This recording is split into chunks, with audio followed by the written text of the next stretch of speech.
de onde menos esperamos. O restaurante estava movimentado naquela noite. Um lugar elegante, com clientes exigentes, garçons correndo de um lado para o outro e um patrão rígido que não aceitava falhas. No meio daquela correria, Camila trabalhava sem descanso. Ela já estava ali há 2 anos, servindo pratos caros a pessoas que mal a notavam, mas não importava. Precisava daquele emprego. Sua mãe estava doente, seu irmão ainda estudava, e ela era a única fonte de sustento da casa. "Camila, mesa 6!" gritou o chefe da cozinha. Ela pegou o prato rapidamente e se dirigiu à mesa indicada. Sempre sorrindo, sempre sendo educada, porque sabia que qualquer erro poderia custar caro. Seu chefe, Geraldo, não tinha paciência para distrações. Um homem frio, que só se importava com lucro. Porém, naquela noite, algo aconteceria. Algo que mudaria completamente o destino de Camila. Era quase o fim do expediente quando a porta do restaurante se abriu e um homem entrou. Suas roupas estavam desgastadas, seu rosto cansado. Ele caminhava devagar, como se estivesse indeciso sobre permanecer ali. Os clientes lançaram olhares desconfiados e um dos garçons se adiantou para mandá-lo embora. Mas antes que ele falasse qualquer coisa, Camila percebeu a cena e foi até o homem. "Boa noite, senhor. Posso ajudá-lo?" O homem hesitou. Seus olhos mostravam fome, mas sua postura era humilde. "Eu só queria um copo d'água." Ela sentiu um aperto no peito. Sabia que ele precisava de mais do que isso.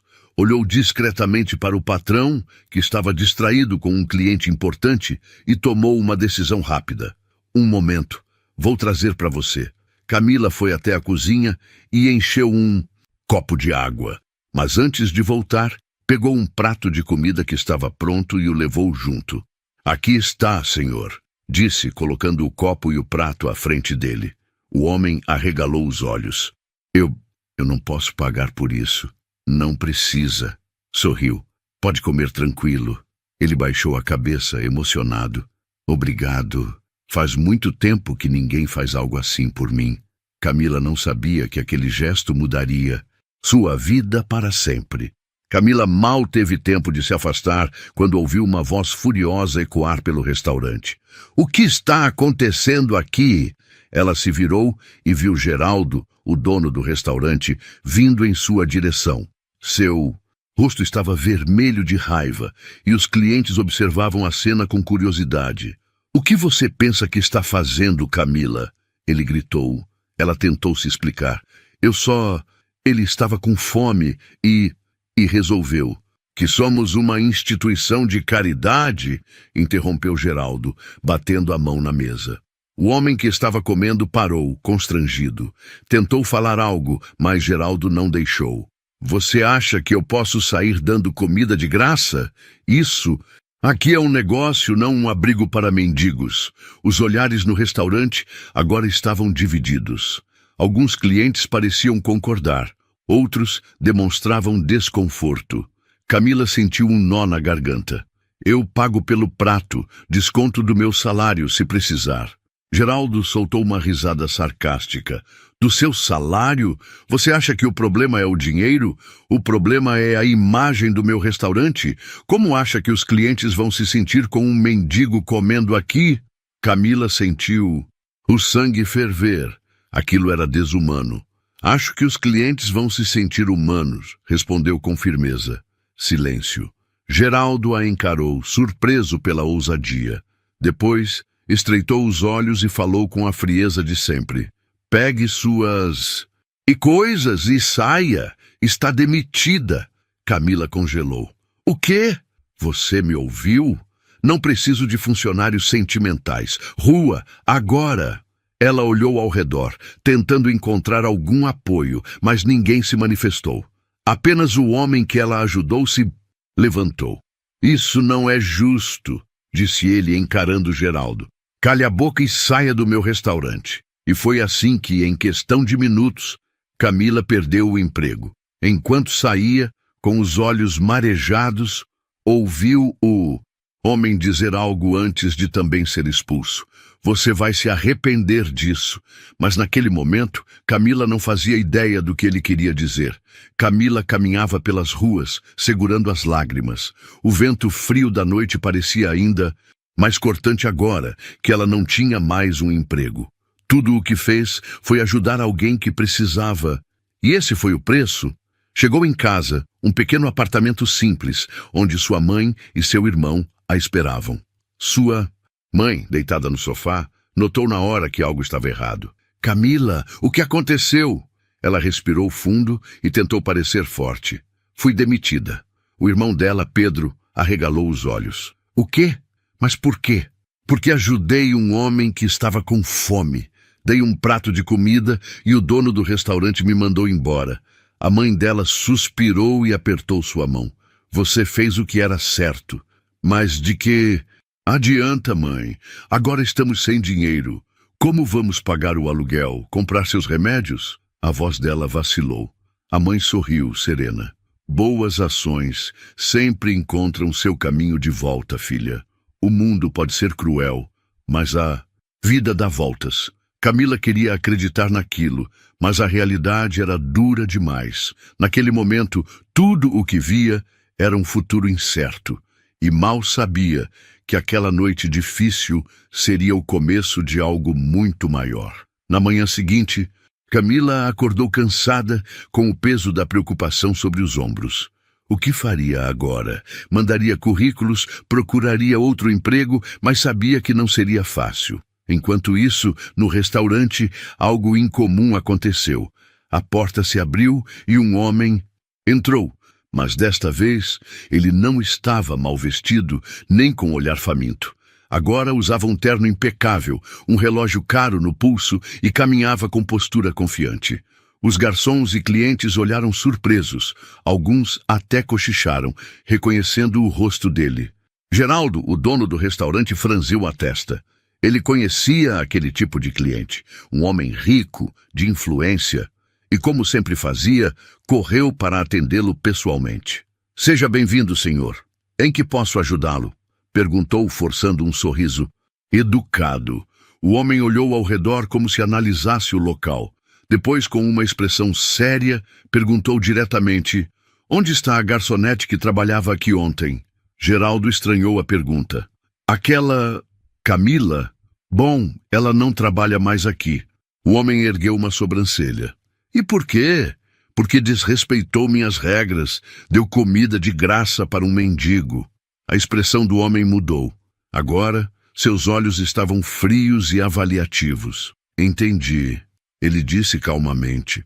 Muito bem, agora vamos conversar seriamente. Ninguém entendeu direito o que estava acontecendo, mas uma coisa era certa. Aquele não era um cliente qualquer, e Geraldo logo descobriria isso da pior maneira possível. O restaurante inteiro ficou em silêncio, esperando pelo que aconteceria a seguir. Geraldo forçou um sorriso, tentando manter o profissionalismo. Conversar? Claro, senhor. Está interessado em um jantar especial? Posso trazer o nosso melhor vinho. O homem cruzou os braços. Meu nome é Antônio Vasconcelos. Talvez você já tenha ouvido falar. Os olhos de Geraldo se arregalaram na mesma hora. O nome Antônio Vasconcelos era conhecido no mundo dos negócios. Um dos maiores empresários do ramo de restaurantes do país. O senhor é o Antônio Vasconcelos? A voz dele tremeu. Alguns clientes sussurraram entre si. Os funcionários trocaram olhares surpresos. Sim. E ontem, quando entrei aqui, não estava apenas com fome. Geraldo engoliu seco. Do que está falando? Antônio o encarou, firme. Eu queria ver como um estabelecimento como este trata as pessoas. Eu estava testando. E sabe quem foi a única pessoa que passou no teste? O silêncio se intensificou. Camila. O rosto de Geraldo ficou pálido. Ela foi a única que teve compaixão. A única que não me julgou pela aparência, enquanto você... Antônio olhou ao redor. Expulsou alguém que só queria um prato de comida. Os funcionários começaram a entender o que estava acontecendo. Alguns clientes que haviam presenciado a cena do dia anterior também ficaram desconfortáveis. E agora, Geraldo, eu tenho uma notícia para você. O coração do dono do restaurante disparou. Algo dizia que aquela conversa estava longe de terminar. Bem para ele, Geraldo começou a suar. Sentia que algo estava prestes a acontecer, mas ainda tentava manter a pose. Notícia? O senhor quer investir no restaurante? Podemos conversar sobre isso, disse, forçando um sorriso. Antônio riu de leve, mas sua expressão era fria. Investir? Não, Geraldo. Eu já comprei este restaurante. O ar sumiu do ambiente. O silêncio foi imediato. Funcionários e clientes se entreolharam, surpresos. O quê? Geraldo recuou um passo. Isso é impossível. Este restaurante é meu. Era. Antônio cruzou os braços. Negociei com o proprietário do prédio pela manhã. E como eu esperava, ele não hesitou em vender. Geraldo sentiu as pernas bambearem. Não, não pode ser. Pode sim. E agora tem mais uma coisa. Antônio virou-se para os funcionários e declarou em alto e bom som. A partir de hoje, este restaurante tem novas regras. Os funcionários serão respeitados. As condições de trabalho serão justas. E ninguém, absolutamente ninguém, será expulso por precisar de um prato de comida. Os funcionários começaram a bater palmas, alguns sorrindo aliviados. Pela primeira vez, sentiram que alguém os via como pessoas, e não apenas como peças de um sistema explorador. Então Antônio voltou a encarar Geraldo. E você está fora. O quê? Não pode me tirar daqui. Eu sou o dono. Era o dono. Agora você é só um homem arrogante que acabou de perder tudo. Geraldo ficou vermelho. Quis reagir, mas sabia que não tinha para onde correr. Aquele restaurante não era mais dele. Humilhado, pegou suas coisas e saiu, sob os olhares satisfeitos de funcionários e clientes. Boa sorte, Geraldo. Você vai precisar, Antônio disse, vendo-o atravessar a porta pela última vez. Agora só faltava uma coisa para tornar tudo perfeito. Naquela mesma tarde, Camila estava em casa, ainda tentando entender o que faria da vida quando o telefone tocou. Atendeu com um suspiro cansado. Alô? Camila? Aqui é Antônio Vasconcelos. Ela ficou em silêncio por alguns segundos. O nome parecia familiar, mas não fazia ideia de onde conhecia. Senhor Antônio? Sim, eu sou o homem que você ajudou ontem no restaurante. O coração dela disparou. O senhor, mas como conseguiu meu número? Ele riu do outro lado da linha. Não foi difícil. Descobri seu endereço também. Preciso que vá até o restaurante agora. Tem algo que quero lhe dizer pessoalmente. Ela hesitou, sem entender o que estava acontecendo, mas aceitou. Ao chegar no restaurante, encontrou um ambiente diferente. Os funcionários pareciam aliviados, sorrindo, como se um peso tivesse sido retirado dos ombros de todos. E no centro do salão estava Antônio, agora vestido elegantemente, esperando por ela. Camila, que bom que veio. Ela caminhou até ele, ainda confusa. O que está acontecendo? Ele sorriu. Eu comprei o restaurante. E a primeira coisa que fiz foi me livrar do antigo dono. Camila arregalou os olhos. O senhor, o quê? E a segunda coisa que fiz foi reservar um cargo especial para a pessoa que demonstrou ser a mais digna daqui. Ele estendeu a mão para ela. Gostaria de ser a nova gerente do restaurante, Camila?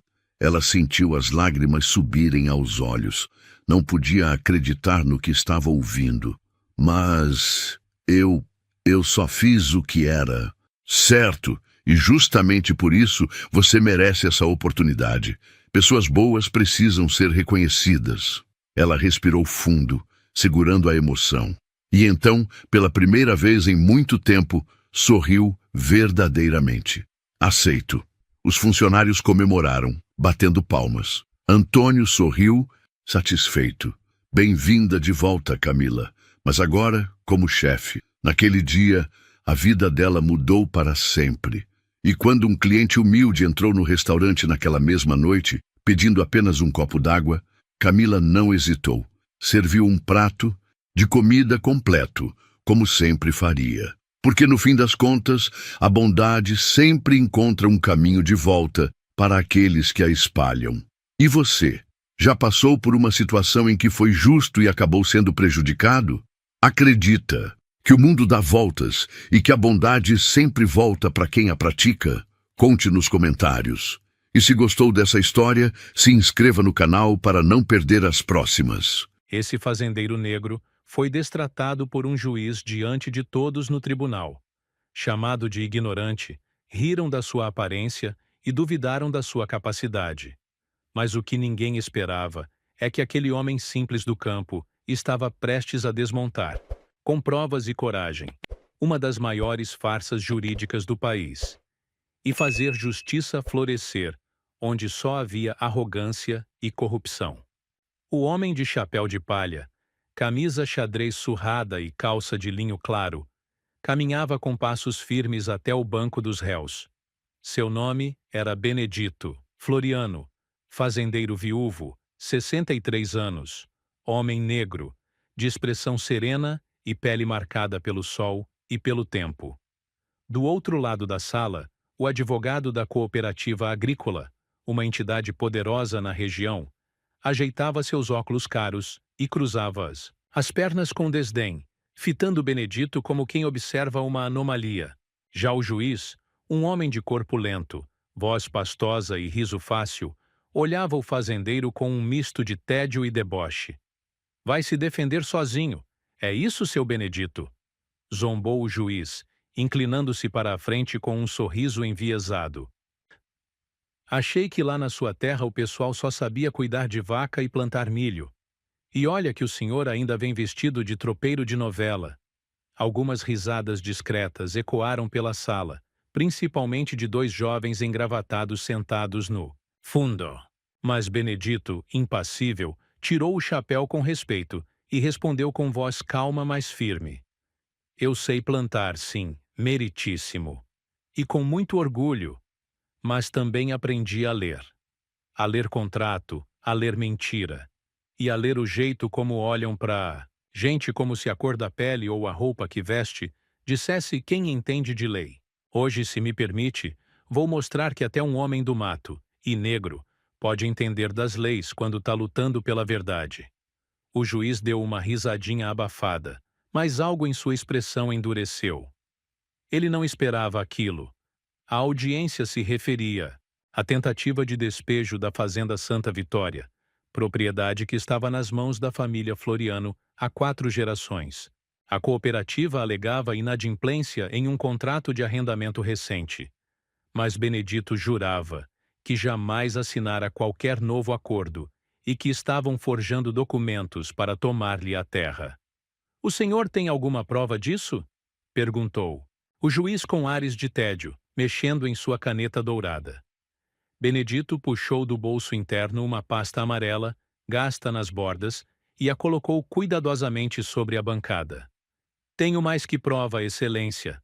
Tenho a verdade. E ela está toda... Aqui, o tribunal silenciou. O fazendeiro havia começado seu contra-ataque, e ninguém ali imaginava o que ele estava prestes a revelar. O som do zíper da pasta ecoou como o início de algo muito maior do que uma simples defesa. Benedito abriu o envelope com a paciência de quem corta o mato com facão. Devagar, mas com precisão. De lá, retirou um maço de documentos encadernados com elástico, rabiscados com anotações à caneta azul e post-its coloridos colados nas bordas. O que é isso? Perguntou o juiz, franzindo a testa. Aqui estão as cópias dos recibos dos últimos pagamentos que fiz, todos dentro do prazo. E mais importante, Benedito ergueu outro papel, amassado, mas legível. Aqui está a cópia do contrato, original. Assinado por mim e pelo meu finado irmão em 1999, quando fizemos o primeiro arrendamento com a cooperativa.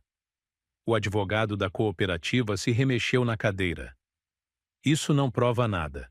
Estamos falando do novo contrato de 2021, não de documentos antigos. Benedito não desviou o olhar. É aí que começa a mentira, doutor. Porque esse suposto novo contrato tem uma assinatura que não é minha.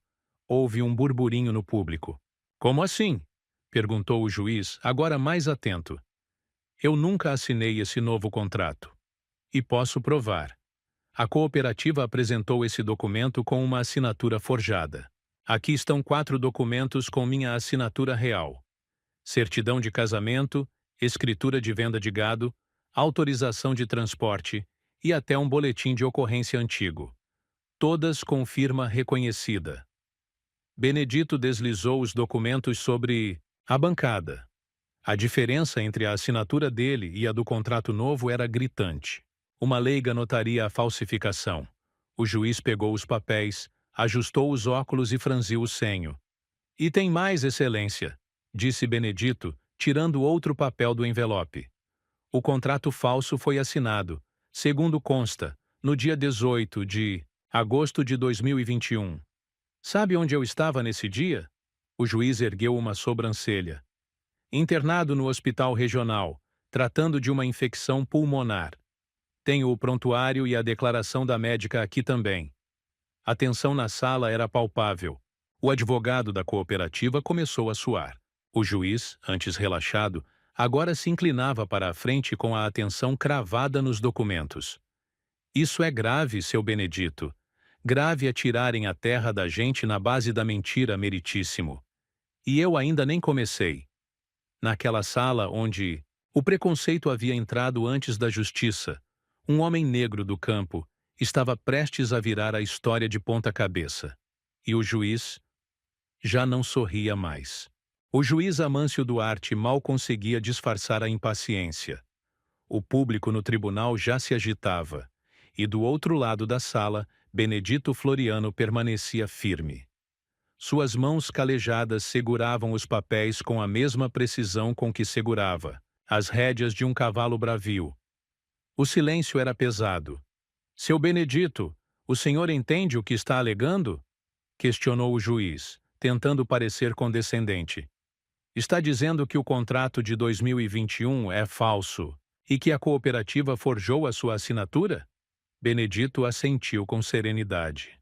Sim, excelência. E mais, essa fraude não é apenas contra mim. É contra minha família, minha história e contra o chão que meus antepassados cultivaram com o próprio sangue. Nesse momento, Luísa, sua neta, levantou-se entre o público e pediu para ser ouvida. O juiz hesitou, mas permitiu. Meritíssimo. Meu avô pode não ter diploma, mas tem provas. E tem a verdade do lado dele. Há meses estamos reunindo documentos, registros, assinaturas reais, laudos técnicos. Só pedimos que tudo seja analisado, com isenção. O advogado da cooperativa se remexia na cadeira, visivelmente desconfortável. Era um homem de fala rebuscada, acostumado a tratar casos como esse com desdém, especialmente quando o réu era alguém como Benedito, um homem negro, idoso do campo, sem formação formal em direito. Aos olhos da elite jurídica da região, Benedito não passava de mais um matuto metido a sabichão. Mas era justamente esse matuto quem agora colocava em xeque todo um sistema. O juiz bateu levemente o martelo. Muito bem, a audiência será suspensa por 48 horas para a análise dos documentos apresentados pelo réu. E como sugestão, doutor, disse o juiz, voltando-se ao advogado da cooperativa, avise seus clientes que talvez estejam precisando mais de um criminalista do que de um cível. Uma comoção tomou conta da sala. O público cochichava, surpreso com a reviravolta. Do lado de fora do fórum, Benedito e Luísa andavam sob o sol poente. Ao passarem por um grupo de senhores brancos, todos engravatados, ouviram murmúrios. Esse povo tá se achando só porque aprendeu a ler. Vai ver, ele nem entendeu o que entregou lá dentro. Luí apertou os punhos, mas Benedito apenas a segurou pelo braço e disse: Deixa, minha filha. Eles estão acostumados a ver a gente abaixar a cabeça. Mas hoje, viram. Um negro de chapéu na cabeça e lei na mão. E isso? Isso eles não sabem lidar. Louis engoliu seco e assentiu. Naquela mesma noite, a notícia se espalhou. O fazendeiro negro que enfrentou a cooperativa mais poderosa da região havia ganhado a primeira batalha. Mas no silêncio da madrugada, enquanto Benedito observava os vagalumes na varanda de sua casa, sabia bem, os poderosos não gostam de perder. E menos ainda, de perder para alguém como ele.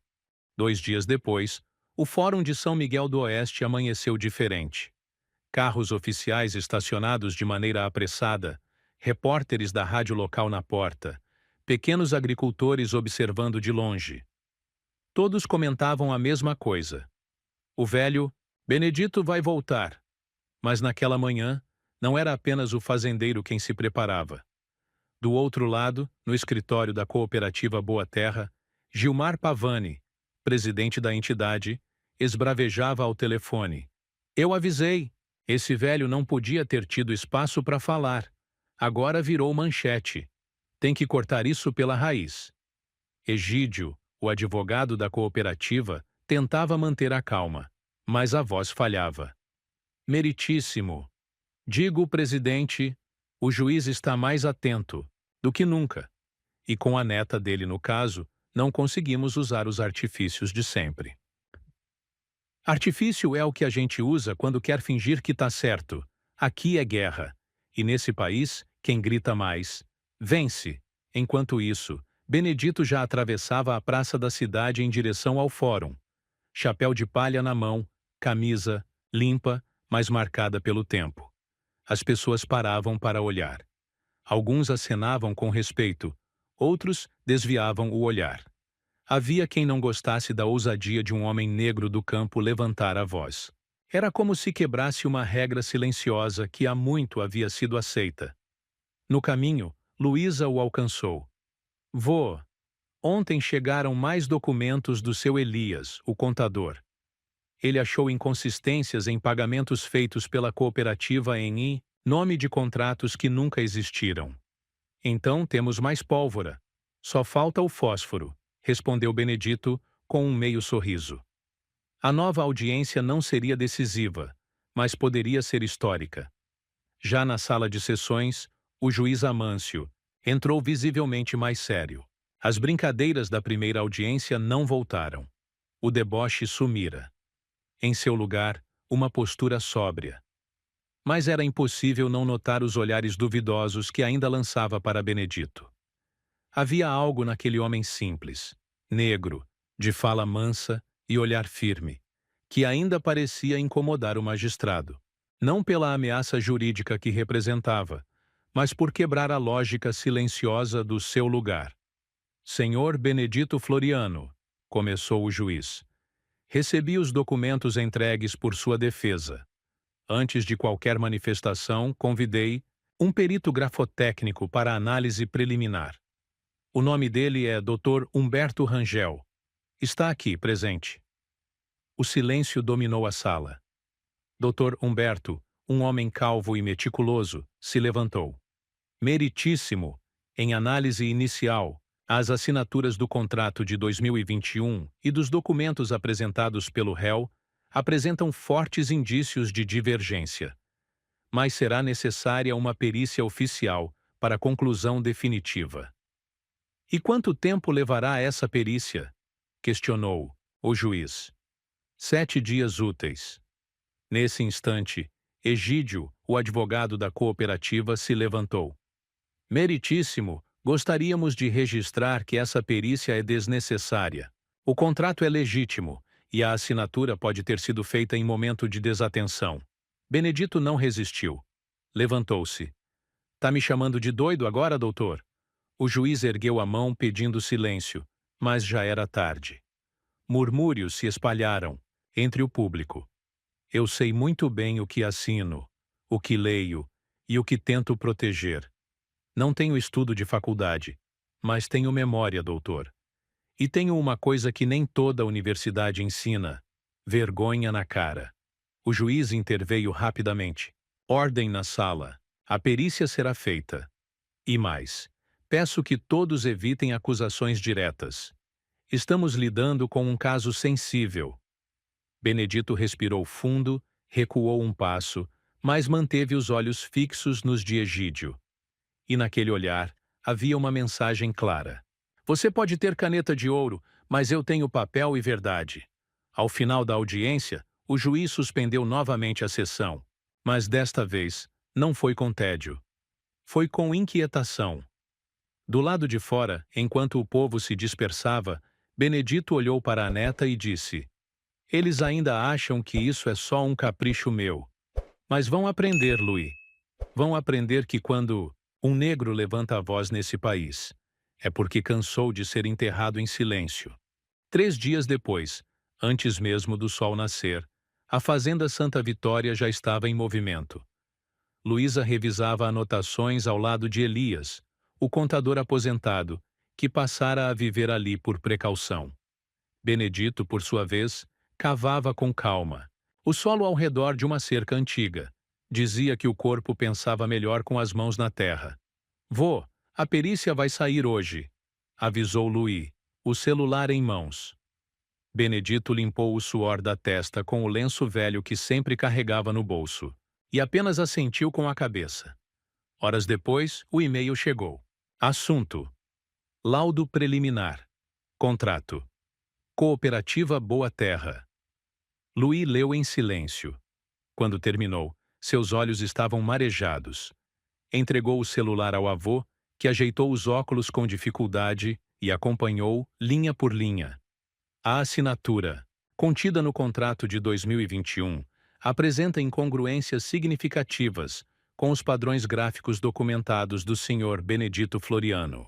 Os traços, inclinação, pressão da caneta e características caligráficas revelam indícios evidentes de falsificação por imitação livre.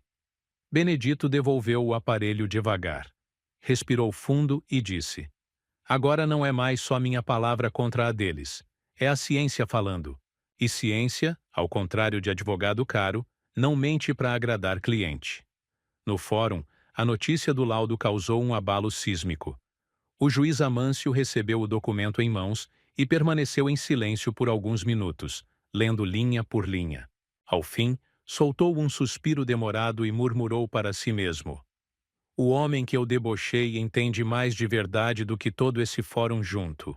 Enquanto isso, na sede da cooperativa, Gilmar Pavani batia com força em sua própria mesa, papéis espalhados pelo chão. Isso tá virando piada. Um velho, um contador aposentado e uma neta metida à advogada, destruindo anos de blindagem. Quero saber quem vazou documentos internos. Quem? Ninguém ousou responder. O medo ali já não era mais de perder a terra. Era de perder a liberdade. Do lado de fora, no campo, o vento soprava diferente. Benedito subiu na varanda e viu Louis sentada, ainda com o celular nas mãos. Tão, tentando calar a gente. De novo. Mandaram um e-mail anônimo dizendo que é para parar ou vão inventar coisa pior. Então a mentira tá ficando assustada. Isso é bom, respondeu ele. Naquela noite, Benedito tomou uma decisão. Voltou à rádio comunitária. O mesmo estúdio simples, com microfone velho e cadeira de madeira. Dona Cacilda, liga aí. Quero falar de novo. Mas dessa vez, para todo mundo ouvir.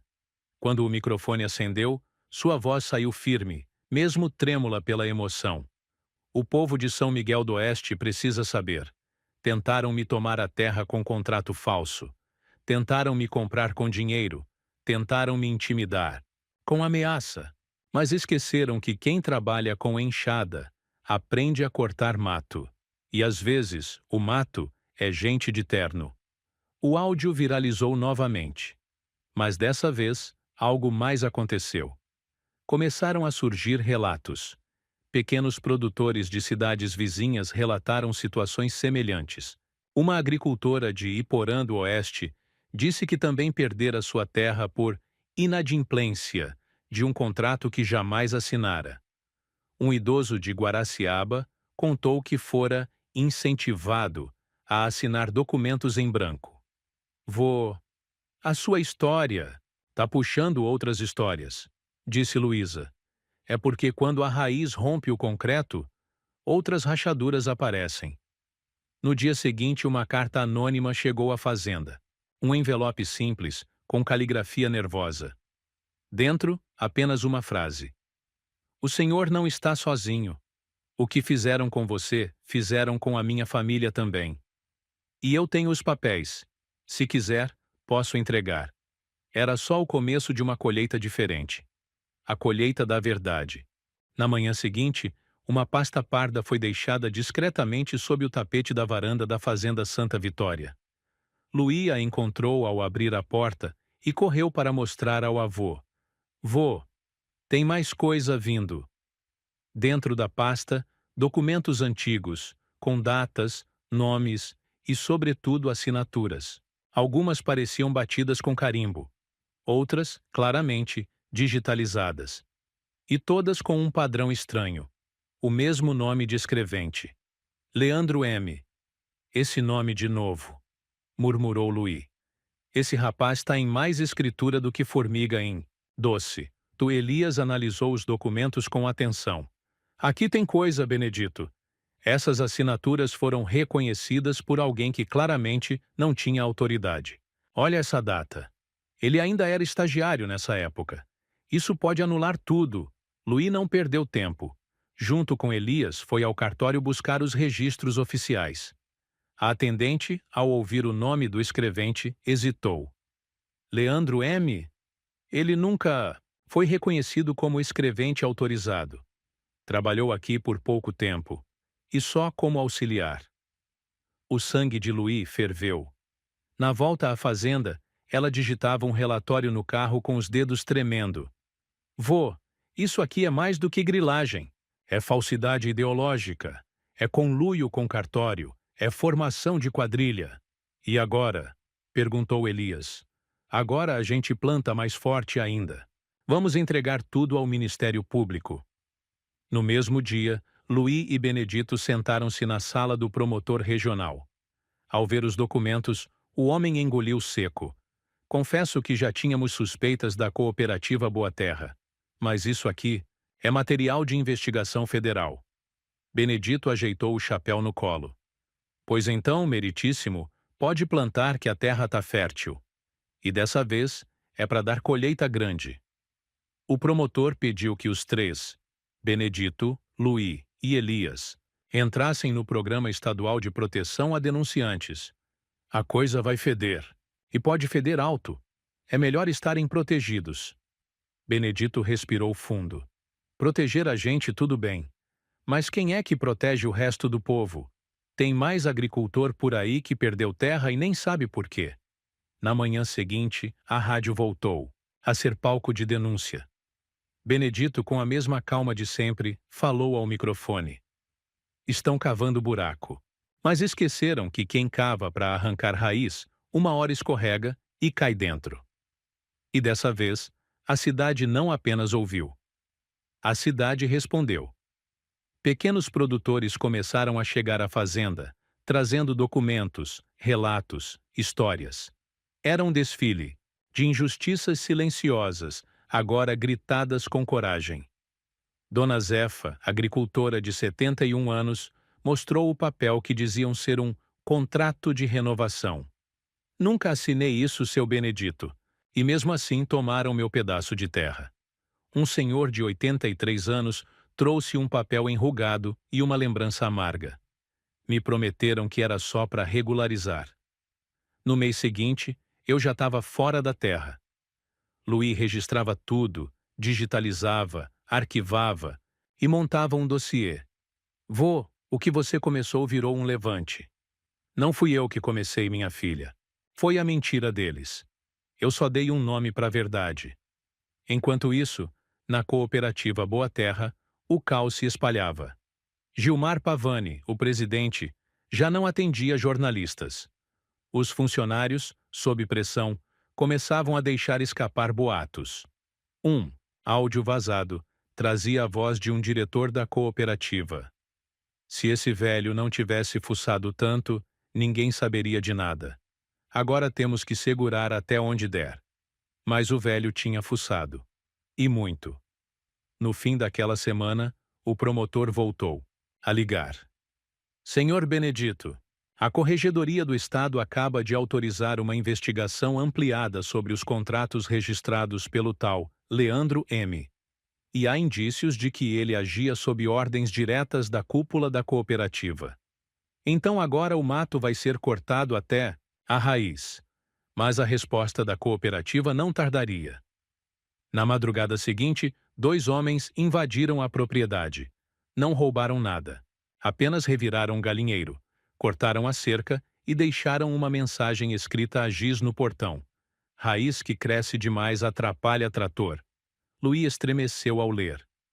Benedito, no entanto, se manteve firme. Vão tentar me fazer parar com medo. Mas medo só cola em quem anda torto. Eu não. E naquela tarde, sentou-se à varanda e escreveu à mão. Quando tentam podar a raiz, é porque sabem que a árvore vai dar fruto. Fixou o papel na porteira com um prego velho. O vento soprou, forte naquele entardecer. Mas a porteira, como Benedito, permaneceu firme. A notícia do escândalo envolvendo a cooperativa Boa Terra deixou de ser apenas um acontecimento regional. Em menos de uma semana, a imprensa nacional se mobilizou. Canais de televisão, jornais e portais independentes dedicavam manchetes ao caso do fazendeiro que venceu um império. Mas o que parecia ser a consagração de uma luta justa logo virou o estopim para uma nova onda de ataques, dessa vez silenciosa, articulada, sorrateira. Numa manhã cinzenta, enquanto o cheiro de café se espalhava pela cozinha da fazenda Santa Vitória, Luí recebeu uma mensagem de um antigo colega da faculdade, agora jornalista investigativo. O conteúdo era direto. Fiquem atentos, estão armando uma ofensiva contra o seu avô. Tentam desqualificar tudo. A fonte é quente. Horas depois, sites sensacionalistas começaram a publicar matérias com títulos venenosos. Benedito Floriano, investigado por fraude fiscal. Fazendeiro herói, pode ter mentido sobre a origem do patrimônio. Nenhuma matéria apresentava provas. Só insinuações maliciosas e frases fora de contexto. E como uma praga que se espalha com o vento, os comentários se multiplicavam nas redes. Sabia que tinha coisa errada. Velho espertalhão. Mais um fingindo ser vítima. Na cidade, os efeitos eram visíveis. Alguns comerciantes retiraram cartazes de apoio. Na feira, Benedito passou a ser evitado por conhecidos. Tem gente grande querendo calar a verdade, murmurava Elias. Mas era Luí quem carregava a indignação nos olhos. Eles querem queimar o nome dele porque não conseguiram vencer no tribunal, disse, digitando furiosamente em seu notebook. Naquela noite, ela gravou um vídeo com os documentos bancários do avô, declarações da Receita Federal e os extratos dos últimos 5 anos. O sistema tenta deslegitimar quem resiste. Querem sujar quem ousa plantar justiça. Mas quem tem raiz forte não é arrancado por tempestade. O vídeo viralizou. Em 24 horas, já somava 2 milhões de visualizações. A resposta da sociedade foi avassaladora. Juristas, professores, artistas e influenciadores compartilharam com a hashtag Não vão apagar Benedito. No auge da repercussão, um repórter da TV Cultura perguntou em rede nacional: o que mais ameaça o sistema, um advogado com diploma ou um agricultor com consciência? A resposta, dita ao vivo por uma jurista de renome, foi clara: o agricultor. Porque ele não se vende à vaidade, e porque a terra ensina a esperar, mas também ensina a resistir. No mesmo dia, a Receita Federal arquivou a denúncia falsa contra Benedito. Sem provas, sem mérito, sem vergonha, disse o documento oficial. Mas o mal já estava feito. E o recado dado. O sistema revidaria. E ele revidou. Na manhã seguinte, uma caminhonete preta parou a poucos metros da entrada da escola raiz. Não desceu ninguém. Só ficou ali, espiando. Louis percebeu pelas câmeras. Isso é espreita, murmurou. E Elias já caminhava em direção ao portão com o rádio no bolso e o casaco pesado, como se o cheiro do perigo tivesse voltado. Mensagens anônimas começaram a chegar. Sugestões veladas. Ameaças cifradas. Melhor parar enquanto está por cima. Todo mundo tem algo a esconder. Cuidado com a raiz que cresce demais. Vira alvo. Na cozinha da fazenda, o clima era de tensão. Mas Benedito, de cabeça baixa, mexia no café como se estivesse preparando a resposta com cada volta da colher. Oh, eles acham que a gente vai recuar porque agora a história tá bonita. Mas esqueceram de um detalhe. Qual, vô? Perguntou Louis preocupada. Ele ergueu os olhos e respondeu. Quem já enfrentou o trator em cima da cerca, não corre por buzina de covarde. Naquela noite, Benedito fez algo que raramente fazia. Ligou para um repórter. Quero dar uma entrevista, mas só uma. O jornalista quase caiu da cadeira. A gravação foi marcada para a semana seguinte, na varanda da fazenda, do jeito que Benedito queria. Simples, com o campo ao fundo e o som dos grilos ao redor. O senhor não tem medo de que voltem a tentar intimidá-lo? Perguntou o repórter. Medo só gruda em quem tem sombra. Eu já pus tudo no sol. E o que o senhor acha que ainda precisa ser feito? Benedito coçou o queixo e respondeu com voz baixa. Que mais gente aprenda a ler a própria história, porque quando o povo entende o chão que pisa, nenhum safado consegue arrancar ele de lá. A entrevista foi ao ar e reacendeu o apoio popular. A Defensoria Pública do Estado publicou uma cartilha inspirada no Instituto. Universidades criaram grupos de estudos, e até no STF, um ministro pediu cópia do caso completo. Mas o maior impacto ainda estava por vir. Uma mulher chegou ao Instituto. Cabelos presos, blazer claro e uma expressão cansada de quem já viu demais. Boa tarde. Me chamo Marina. Sou da Auditoria Geral da União.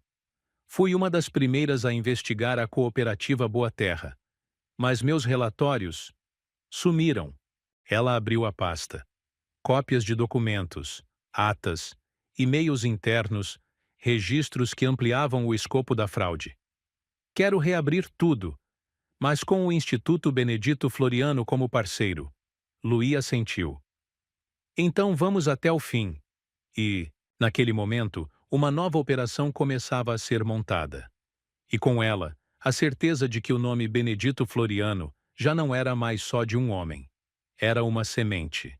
O tribunal, silencioso como se contivesse a respiração, tornava-se palco de uma tensão acumulada ao longo de semanas de batalhas, provas e palavras firmes.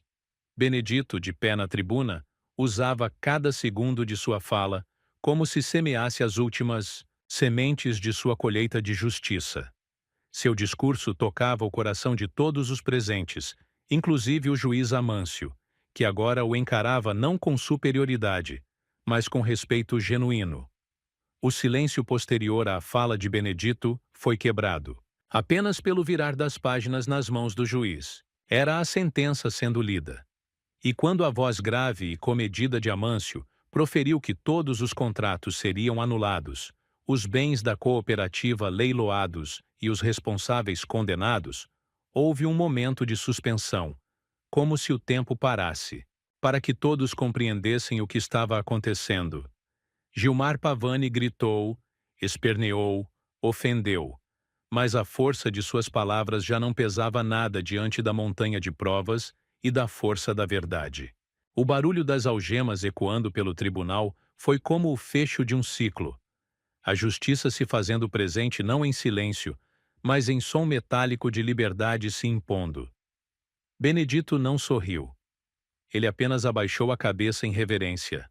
Não a sua vitória, mas a justiça que finalmente havia brotado. Eu não venci.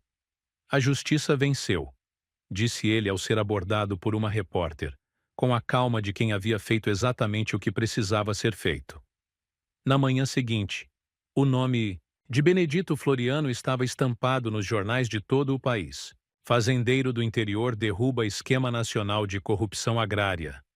Justiça com bota e chapéu. E o dia em que o campo fez tremer o centro do poder eram apenas algumas das manchetes. Mas enquanto os holofotes se voltavam, para ele, Benedito mantinha-se fiel à simplicidade que o moldou. Ele não aceitou convites para programas de televisão nem para grandes eventos. Preferiu recusar a fama e retornar à fazenda, onde ainda havia gado para alimentar, cerca para consertar e chão para pisar. Louis, por sua vez, já vislumbrava o próximo passo. Organizou todo o material do processo, as anotações do avô, as provas, os vídeos, e transformou tudo em um livro chamado Raiz de Justiça. A luta que brotava do chão. Publicou gratuitamente com um simples bilhete na introdução. Este livro não é para vender, é para lembrar. O livro foi um sucesso inesperado. Passou a ser estudado em universidades, usado como referência em movimentos sociais e compartilhado por milhares de jovens que viram em Benedito o exemplo vivo de que resistir ainda valia a pena. E assim, mesmo sem querer, Benedito virou símbolo. Um símbolo de resistência, de dignidade e da certeza de que a terra, quando cultivada com verdade, floresce até nos terrenos mais áridos.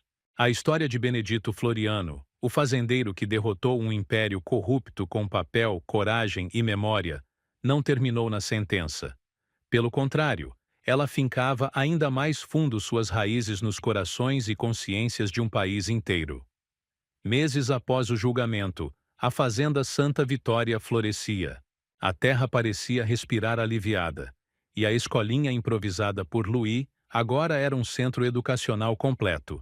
Horta comunitária, biblioteca rural, sala de informática com internet via satélite e um pequeno auditório onde estudantes de direito, agricultores e até juízes vinham aprender com os pés sujos de terra.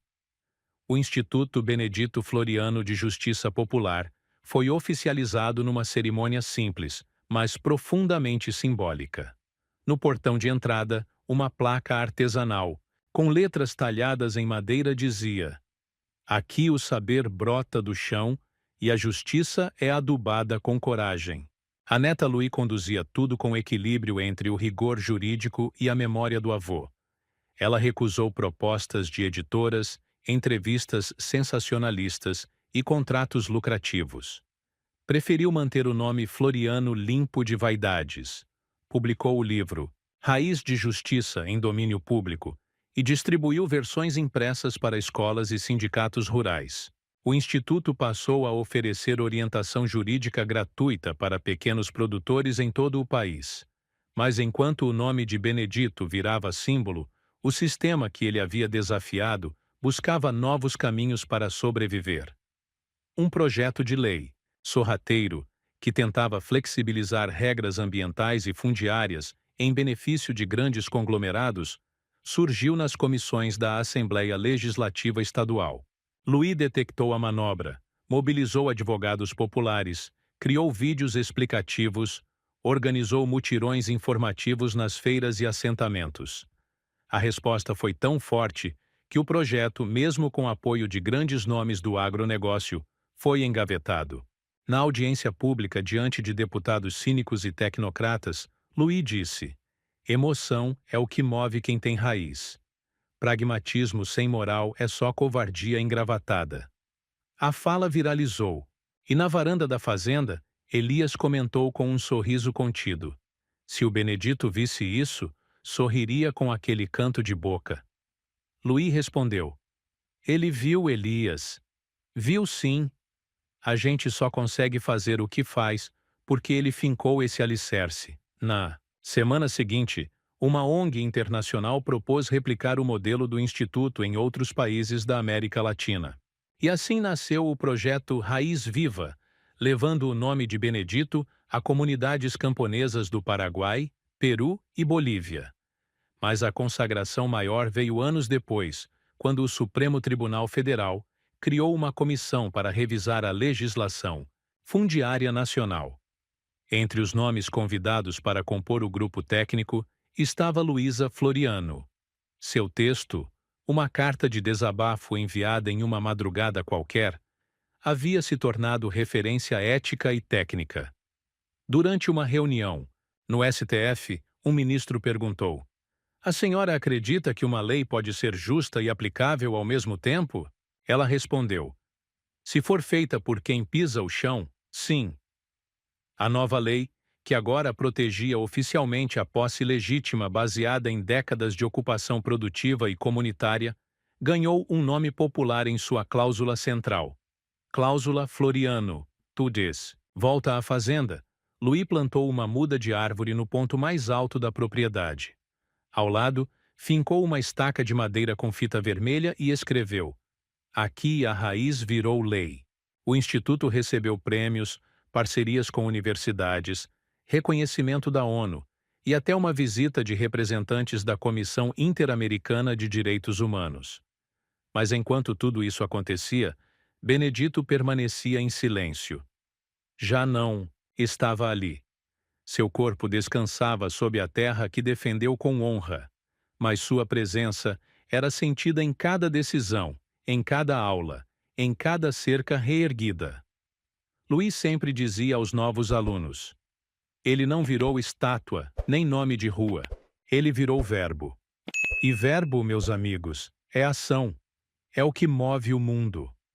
A última cena da história foi uma criança, filha de um assentado do interior de Goiás, perguntando à mãe o que significava o nome daquela escola. É o nome de um homem que não aceitou perder o que era dele, disse a mãe. E ensinou o Brasil inteiro a fazer o mesmo.